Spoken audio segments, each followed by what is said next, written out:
Bonsoir tout le monde, bon mardi. Alors, leur courage a fait avancer la justice. Après une saga de près d'une décennie, 8 femmes agressées sexuellement par Gilbert Rozon vont obtenir une compensation financière qui varie entre 70 000 et 150 000 dans le cadre donc d'un long procès civil. Elles ont donc réussi à convaincre la juge que leur version des faits, finalement, est plus probable que celle du fondateur de Juste pour rire, qui avait été acquitté au criminel, faut-il le rappeler. Donc, Lily, c'est évidemment un énorme soulagement pour les plaignantes.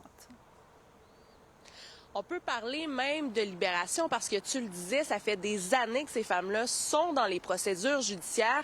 Pour certaines, ça remonte même à 2017, un moment où il y avait eu de nombreuses allégations d'agression sexuelle envers Gilbert Rozon dans la foulée du mouvement MeToo. Donc aujourd'hui, la juge a donné gain de cause aux plaignantes. Et là, évidemment, elles se réjouissent, mais du côté de Gilbert Rozon ou de son cabinet d'avocats, on n'a toujours pas eu de réaction. Moi, je vous dis, c'est à lui de baisser la tête maintenant. Moi, j'aimerais ça le rencontrer. C'est toi debout devant moi. Moi, je ne baisserai pas les yeux. Jamais. Jamais plus. Le fondateur de Juste pour rire devra indemniser 8 des 9 femmes qui le poursuivaient au civil pour agression sexuelle, a tranché la juge Chantal Tremblay aujourd'hui.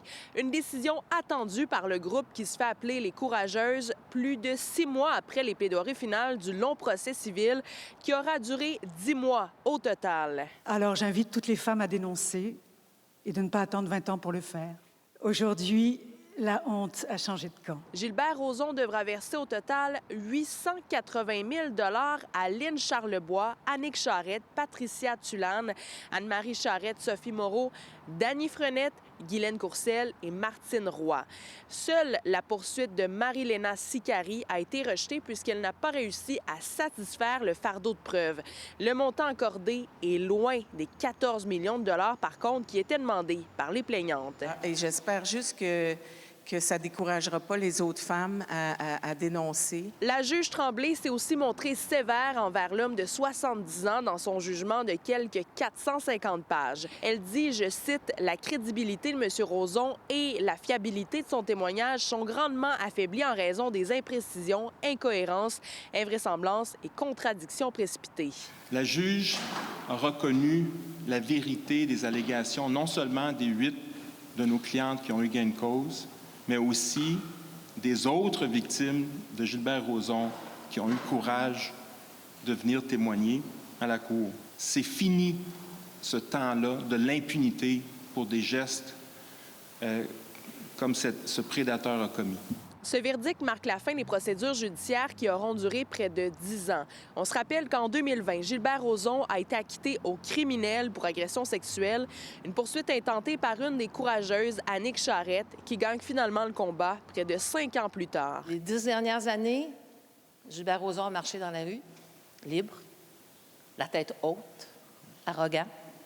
Moi, j'ai pris mon siège, je me suis assis et j'ai encore attendu dans les longs couloirs du palais de justice que ce mot ait un sens.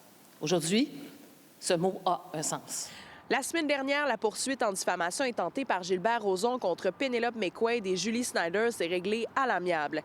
Les 2 animatrices l'avaient accusée d'agression sexuelle dans un épisode des 4 juillet en 2020. À Montréal, Élie Mercure, pour Nouveau Info. Mais d'abord, 6 mois après la fin d'un procès fleuve, Gilbert Rozon, je vous le rappelle, devra verser près de 900 000 à 8 des 9 femmes qui affirment avoir été agressées sexuellement par le fondateur de Juste pour rire.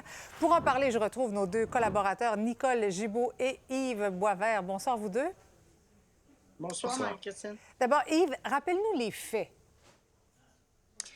Bien, les faits, c'est qu'il y a un groupe de 9 femmes qui ont poursuivi Gilbert Rozon. Après avoir échoué à faire une action collective, elles ont réuni leur procès et donc ont poursuivi Gilbert Rozon pour une série d'agressions sexuelles. Et dans 8 des 9 cas, la juge a conclu que oui, il y a eu agression sexuelle et qu'elles doivent être dédommagées à hauteur de presque 900 000 en additionnant tous les cas. Donc, on sait bien sûr que le fardeau de la preuve n'est pas le même au criminel qu'au civil. Mais Nicole, comment tu analyses ce jugement? Mais moi, je trouve que c'est un jugement qui envoie un très gros message à toutes les victimes d'agressions sexuelles. Ça donne un souffle de... potentiellement, on a beaucoup critiqué le système de justice, puis on a le droit, mais ici, ça donne un souffle d'espoir à ces gens-là. Évidemment, dans des circonstances très difficiles, on ne dit pas que c'est pas long, que c'est pas pénible, c'est pas douloureux. On dit tout simplement que oui, justice peut être rendue et que la vérité, c'est important. Et je pense que c'est un jugement qui est très rigoureux sur l'analyse des faits dans ces circonstances-là. Yves, M. Rozon devra quand même payer plus de 880 000 $. C'est quand même loin des 14 millions que les femmes réclamaient. Oui, bien sûr, mais la juge explique qu'elle est liée, elle, par la jurisprudence. Les montants qui ont été accordés, parce que ce n'est pas la première fois, les autres cas étaient moins médiatisés, mais que des victimes d'agressions sexuelles poursuivent au civil leurs agresseurs. Et donc, les montants accordés sont plafonnés et ne sont pas très, très élevés. Évidemment, on ne comparera pas aux États-Unis parce que dans tous les cas, les comparaisons ne tiennent pas la route. Mais donc, c'est loin de ce qui était demandé, mais ça correspond à ce qui est donné généralement. Et comme dit la juge Gibault, ça reste, en les additionnant, quelque chose de très fort, Marie-Christine, parce que elle rejette là, mais absolument tous les arguments de Gilbert Rozon, qui en sort très, très amoché, parce que c'est une défense très... c'est une défense, en fait, un peu, je dirais, pleine de préjugés qu'il a présentés pour se défendre. En fait, il a perpétué des préjugés envers les femmes en tentant de se défendre de ces agressions. Oui, puis c'est ce qui a probablement affaibli la crédibilité de son témoignage. Nicole, est-ce qu'on pourrait voir, dans le fond, avec ce jugement-là, de plus en plus de victimes se tourner directement vers le civil dans des dossiers d'agression sexuelle? On pourrait. Le problème, c'est qu'il y a beaucoup de sous d'impliqués. Lorsqu'on s'en va au civil, on sait très bien qu'à moins de se représenter seul, puis que c'est souvent très difficile, alors ça coûte de l'argent de payer les avocats, alors qu'au criminel, évidemment, on est plus témoin. La victime c'est une personne qui va témoigner, mais elle n'a pas de frais à payer.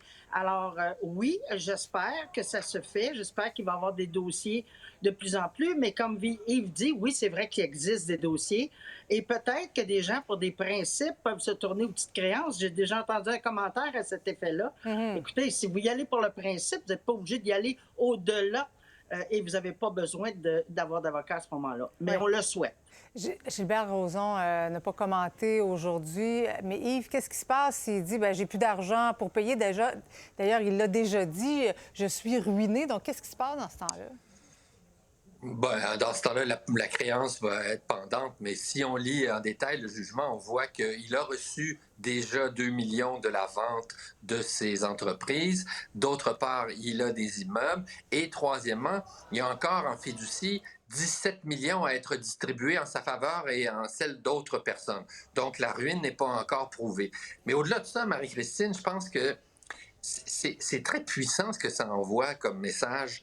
Je pense pas qu'il y ait une avalanche de poursuites parce que les gens sont pas toujours solvables et comme dit la juge Gibault, ça coûte cher à poursuivre, à moins d'aller aux petites créances.